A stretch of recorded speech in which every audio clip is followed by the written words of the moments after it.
recapitulamos un poquito, estamos teniendo la temática de las parábolas.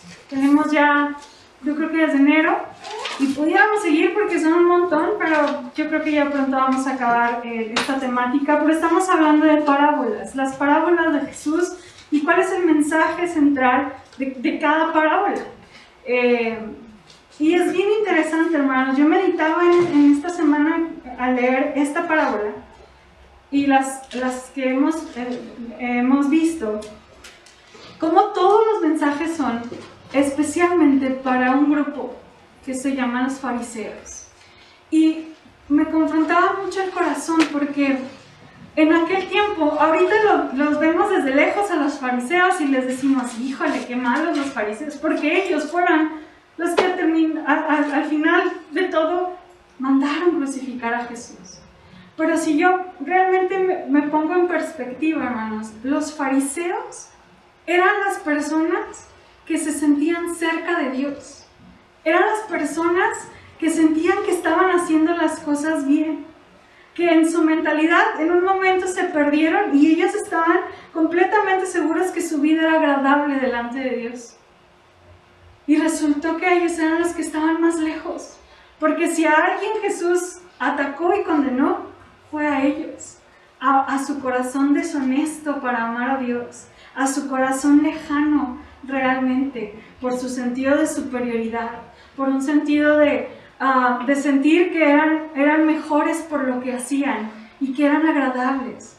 Y era tanto su sentimiento de superioridad y su seguridad de estar haciendo las cosas bien, que no reconocieron al Hijo de Dios. Y entonces yo meditaba y decía, Señor, líbrame de sentirme un día como esos hombres que sentían que estaban cerca de Dios, que ellos aseguraban estar bien, que ellos cumplían y con eso se sentían bien porque no hacían lo malo, pero realmente su corazón estaba lejos de la verdad. Y entonces yo me puse en perspectiva conmigo misma y nosotros somos los que ahora tenemos el estandarte de la verdad. Tengamos cuidado. Yo creo, hermanos, que es una línea delgada de caer en el legalismo, en este sentido de superioridad. Y luego la ironía es que dice que Jesús era amigo de los pecadores, de los que a lo mejor yo no me atrevería a juntarme porque es malo, de los que a lo mejor yo no hubiera ido a la reunión, a lo mejor que a la que fueron a nombrar porque era malo, ¿verdad? Y resulta que Jesús era amigo de ellos. Y esta parábola también habla a los fariseos. Esta parábola nuevamente condena a aquellos que sienten que su vida es correcta, pero la palabra de Dios, Cristo confronta y dice, por ahí no es. Así que acompáñenme, Mateo 25, del 14 al 30. Dice, porque el reino de los cielos es como un hombre que yéndose lejos llamó a sus siervos y les entregó sus bienes. A uno dio 5 talentos, y a otro 2, y a otro 1, y cada uno conforme a su capacidad. Y luego se fue lejos. Y el que había recibido 5 talentos fue y negoció con ellos, y ganó otros 5 talentos. Asimismo, el que había recibido 2, ganó también otros 2. Pero el que había recibido 1, fue y cavó en la tierra y escondió el dinero de su señor. Después de mucho tiempo, vino el señor de aquellos siervos y arregló cuentas con ellos. Y llegando el que había recibido 5 talentos, trajo otros 5 talentos diciendo, Señor, 5 talentos me entregaste, aquí tienes. He ganado otros 5 talentos sobre ellos. Y su señor le dijo, bien, buen siervo y fiel. Sobre poco has sido fiel, sobre mucho te pondré. Entra en el gozo de tu señor. Llegando también el que había recibido 2 talentos, dijo, Señor, 2 talentos me entregaste, aquí tienes, he ganado otros 2 talentos sobre ellos. Su señor le dijo, bien, buen siervo y fiel, sobre poco has sido fiel, sobre mucho te pondré, entra en el gozo de tu señor. Pero llegando también el que había recibido 1 talento, dijo, Señor, te conocía que eres hombre duro, que ciegas donde no sembraste y recoges donde no esparciste, por lo cual tuve miedo. y fui y escondí tu talento en la tierra. Aquí tienes lo que es tuyo. Respondiendo su señor le dijo: siervo malo y negligente, ¿sabías que ciego donde no sembré y que recojo donde no esparcí? Por tanto, debías haber dado mi dinero a los banqueros, y al venir yo hubiera recibido lo que es mío con los intereses. Quitadle pues el talento y dadlo al que tiene 10, porque al que tiene le será dado y tendrá más, y al que no tiene, aún lo que tiene le será quitado. Y al siervo inútil echadlo en las tinieblas de afuera. Allí será el lloro y el crujir de dientes. Muy bien. Hermanos, este pasaje ya está en las finales de Mateo. Es decir, hay Jesús ocupa un espacio para explicar parábolas referentes a la venida de Jesucristo, a lo que espera del reino de los cielos. Por eso inicia diciendo: el reino de los cielos es semejante. Recordemos que Jesús no vino a cambiar el reino terrenal. Él no vino a quitar a Herodes o al rey para ponerse él y decir: ahora yo gobierno. Jesús vino a ofrecer otro reino eterno que nace en el corazón y que se expresa a través de cada uno de aquellos que han aceptado ese reino. Y entonces Jesús empieza con estas parábolas a describir cómo es este reino, cómo viven los ciudadanos. Y en este caso Jesús hace el ejemplo de estos 3 hombres al que se les dio 3 talentos, diferentes talentos, y cómo ellos debían administrarlos. Esta parábola es paralela a Lucas, que en Lucas no se mencionan talentos, sino se mencionan minas, que también tiene que ver con una cuestión económica. O sea, se les dio un tanto de dinero para saberlo administrar. En esta ocasión, hermanos, cuando habla de talentos, nosotros lo hemos interpretado, no es incorrecto, pero como el talento del músico, no sé, el que sabe cantar o el que sabe enseñar.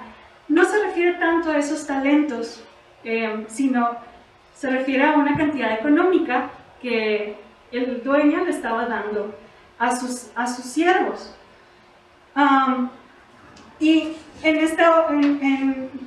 esta ocasión Jesucristo explica, tanto en Mateo como en Lucas, que digamos que el drama de la parábola es la actitud del último criado.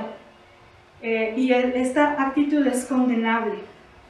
Quizás es posible que Jesús haya explicado esta misma historia, o sea, la haya contado en 2 diferentes versiones o en 2 diferentes contextos y a 2 públicos diferentes. Entonces cada evangelista, tanto Mateo como Lucas, la escribieron de manera diferente porque probablemente Jesús la expresó en 2 ocasiones.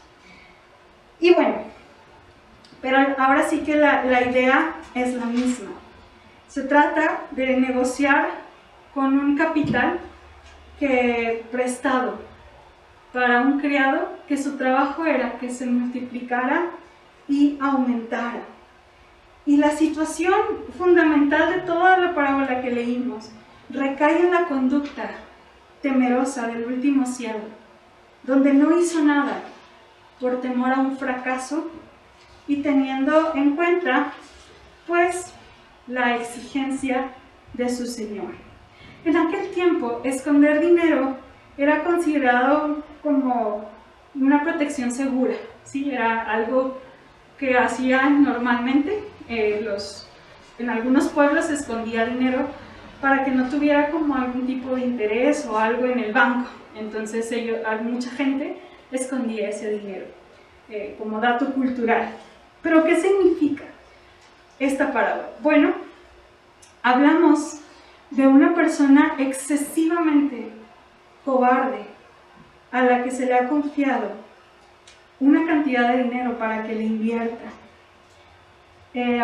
Sin embargo, este miedo, esta cautela, lo lleva a esconder esta suma recibida por miedo a los peligros financieros. ¿En quién estaría pensando Jesús al pronunciar estas palabras? ¿qué estaría haciendo Jesús o qué quería decirles Jesús al público que estaba ahí presente? Diciéndoles, hablando ahora sí que de capitalismo un poquito.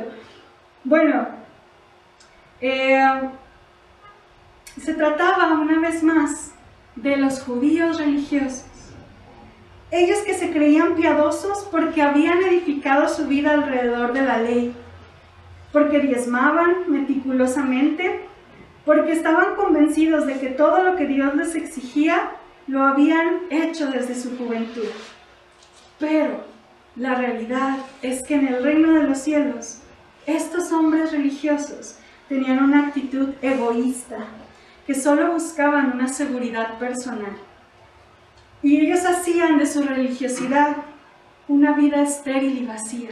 Es decir, la espiritualidad de estos hombres no era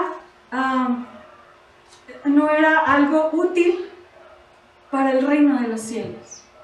Mantenían una vida correcta a la luz quizás de las personas, pero su vida espiritual no estaba reproduciendo nada. A la larga ellos no estaban haciendo nada para el reino de los cielos. Eso es lo que Jesús estaba condenando en esta ocasión. Sus talentos no se multiplicaban ni favorecían a nadie. La religión de los fariseos no les servía de nada a los pobres, a los marginados, a los publicanos, a los pecadores. La fe de los fariseos era inútil para su Señor. Dios no obtenía, quizás se escucha duro, pero si estamos en la conciencia de que servimos a Dios y de que vivimos para Él, bueno, Jesús estaba diciendo que de estos hombres Él no obtenía nada del capital que les había encomendado. Los religiosos de Israel eran personas que no estaban dando nada a Dios de lo que les pertenecía. La palabra de Dios que ellos poseían y guardaban celosamente les había sido confiada. Dios les había confiado el talento más hermoso o el tesoro más preciado para que lo multiplicaran, para que, iba a decir para que hicieran negocio, pero se escucha muy feo, pero para que lo multiplicaran, llevándolo a todos lugares, y no para que lo escondieran para sí mismos. Hermanos, la iglesia, la vida espiritual, no puede y no debe ser meramente individual. No puedo solamente satisfacer mi vida espiritual sin voltear a ver lo que está pasando a mi alrededor. Y esa era la condena o el juicio de Jesús para los fariseos. Todo lo que haces es como si tu talento lo hubieras enterrado, porque solo es para ti. No es beneficioso. No hay ninguna reproducción del Evangelio en nuestras vidas si lo aplicamos para hoy. Bendito Dios, el riesgo que muchos judíos no quisieron asumir en aquel tiempo fue aceptado después por la primera iglesia, y el Evangelio y los talentos y el tesoro que Dios les dio empezó a multiplicarse y a expandirse sobre la faz de la tierra. Gracias a eso, hoy estamos aquí sentados, porque hubo gente que no escondió su tesoro, el Evangelio de Jesucristo, sino que lo pudo promover. Y gracias a eso estamos hoy aquí, en el siglo XXI. Creemos en Dios. Usted y yo somos fruto de alguien que no escondió su talento y lo compartió.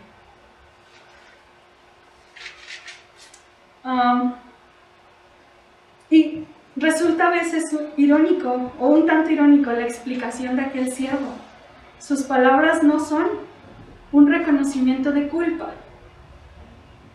Recordemos que siempre el pecado lo que hace con nosotros es tratar de justificarnos y echarle la culpa siempre desde Adán, la mujer que me diste, e incluso Dios mismo, la mujer que tú me diste. Y buscamos siempre evadir nuestra responsabilidad. Y entonces este hombre dice, es que yo te tenía miedo. Y entonces aquí también vemos una falta de conocimiento del siervo con su Señor. Porque ese Señor no le estaba pidiendo lo doble, no le estaba pidiendo una cantidad, pero sí un esfuerzo por lo que se había encomendado en sus manos. El amo no juzgó la cantidad, sino la relación de confianza y la entrega de ese siervo.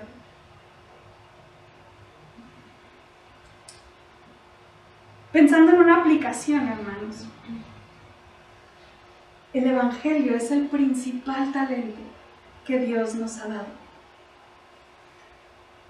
Y el Señor nos ha llamado a poder reproducirlo. Repito, la vida cristiana, la vida espiritual, no es una vida individual. No puedo decir, yo estoy bien y todo lo demás no me interesa. El reino de los cielos, como inicia Jesús, es de aquellos que entienden el talento y lo reproducen. Y aparte, si lo hablamos de los talentos que Dios nos ha dado, esos son agregados que Dios nos da a cada uno de nosotros para que el talento principal pueda ser manifestado. Y hermanos, yo muchas veces he escuchado este sermón refiriéndose a la iglesia, ¿verdad? Invitando a servir dentro de la iglesia. Y sí, pero ahorita bajo las limitantes que tenemos, donde no podemos más que solamente asistir a la iglesia, tengo que reprogramar o replantear qué Dios me está diciendo acerca de cómo puedo yo reproducir mi talento en donde estoy ahora. ¿Cómo puedo yo extender el reino de Dios en donde estoy ahora? Dios me ha dado una personalidad que es parte de lo que Él va a usar para reproducir ese talento. Dios me ha dado, Dios le ha dado capacidades extraordinarias de liderazgo. Dios le ha dado capacidades extraordinarias sociales a muchos de ustedes. Esos son los aspectos que Dios nos va a ayudar para poder reproducir. Y no se trata, hermanos, de comparar quién tiene más o quién tiene menos talentos. Se trata de lo que yo soy, lo poquito que sé, ponerlo al servicio del Señor, en lo que yo hago. Si soy ama de casa, ¿de qué manera puedo yo reproducir este talento? ¿Cómo puedo yo formar un hogar donde anhelen estar en casa? Porque yo hago que este lugar, o yo por medio de su espíritu provoco un hogar agradable a mi familia. Si yo soy padre y no podemos estar viniendo a la oración, no hay varones todavía, ¿por qué no reproducimos este talento en casa? Eso es lo que Dios espera. Hermanos, dormir, alimentarse y cumplir con un horario laboral, llegar y ver televisión, no es lo que Dios espera de nosotros solamente. Dios no espera de nosotros que vivamos así, durmiendo, alimentándonos, cumpliendo un horario laboral, llegar a casa, ver televisión y volver a dormir.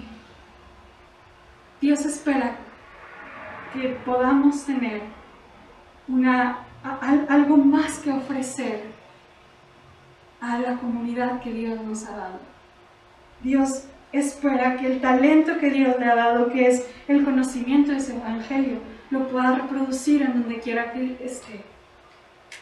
Me gustó mucho, un autor mencionaba que precisamente no se trata de comparar quién tiene más facilidad para hacer las cosas. Yo no sé si usted conoce personas que a lo mejor no tienen, no sé, muchos talentos o incluso no han tenido la posibilidad de tener una preparación, pero, cómo son buenos para hacer negocios, ¿no? Hay gente así que tiene una habilidad para hacer algo y la reproduce y hace cosas increíbles. Y hay gente que tiene la posibilidad de tener muchas cosas y que ha tenido la oportunidad de prepararse y que quizás no ha tenido esa chispa que una persona con menos, no capacidad, sino menos probabilidades, se ha levantado. Y este ejemplo lo daba el autor diciendo, no se trata de tener muchos talentos o de tener muchas capacidades. Se trata de poner lo que soy en manos de Dios y realmente entender que si yo no estoy haciendo algo para la obra de Dios, yo estoy enterrando lo que Dios me ha dado por tesoro, que es su Evangelio. ¿Cuántos de nosotros vivimos hoy con talentos enterrados? Los dones que poseemos se pueden llegar a echar a perder por culpa de la desidia, de la pereza o de la falta de tiempo. Los cristianos, hermanos, no podemos conformarnos a esto. El siervo de Jesús tiene que aprender a disponer de su herencia. Disfrutar de 5 o poseer solo 2 no es lo que nos preocupa. Lo que verdaderamente importa es la inquietud constante por la reproducción del Evangelio. Dios desea que seamos hombres y mujeres de negocios. ¿Negocios en qué sentido? De saber trabajar con el capital que Dios me ha dado. Primero el Evangelio y después con lo que soy. Tengo el Evangelio, tengo un trabajo. ¿Cómo puedo yo hacer del talento del Evangelio en mi trabajo? Tengo el Evangelio, soy madre de familia. ¿Cómo puedo hacer que este talento se reproduzca en mi casa? Tengo el Evangelio, trabajo en un hospital.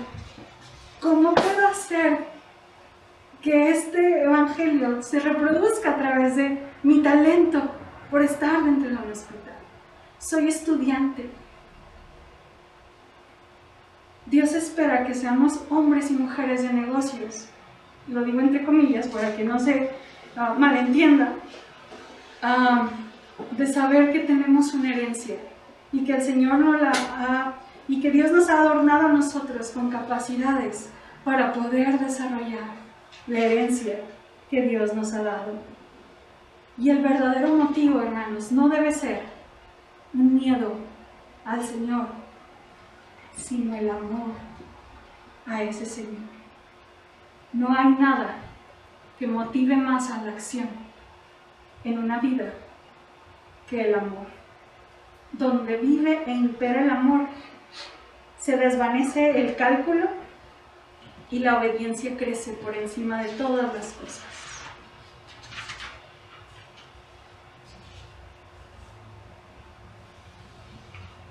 No permitamos, hermanos, que este tiempo, que la pandemia, la ausencia de actividades eclesiásticas, pero la ocupación diaria de nuestra vida nos abstenga de imaginar un futuro distinto, que borre el proyecto de humanizar a la sociedad. Y no nos dejemos arrastrar por la corriente consumista de hoy, de caer en el pesimismo, de creer que la vida carece de sentido. Usted y yo tenemos el talento, el Señor nos lo ha dado. No vivamos una vida espiritual solo para nosotros. No es suficiente y no es funcional para el reino de los cielos. Hemos recibido dones y el Señor ha depositado su confianza en nosotros. Por lo tanto, la invitación es, antes de que el Señor vuelva, trabajemos por desarrollar el don que Dios nos ha dado. ¿Cuántos de nosotros permanecemos enterrados por miedo a equivocarnos?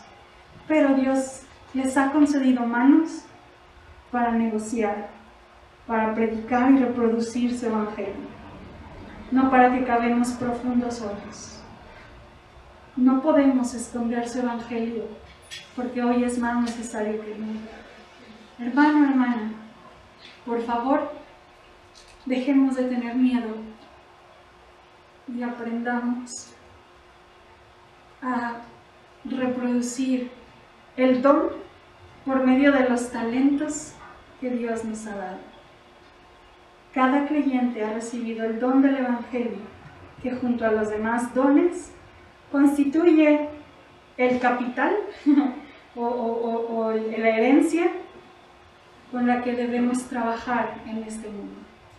El Señor ha confiado en que cada uno de nosotros desarrollaremos capacidades en medio de una sociedad anunciando que en Jesús hay salvación y vida. Hay muchas maneras de hacerlo, pero lo importante, hermanos, es que nunca enterremos la nueva o la buena nueva del Evangelio. Estamos en un tiempo difícil, pero también estamos en un tiempo de reorientar realmente lo que el Señor nos ha llamado a hacer, donde no podemos estar en una iglesia por mucho tiempo, pero sigo teniendo la herencia, sigo teniendo mis capacidades. Usémoslas para gloria del Señor, porque Él nos las ha dado. Así que, ¿qué les parece si nos ponemos de pie para orar y terminar?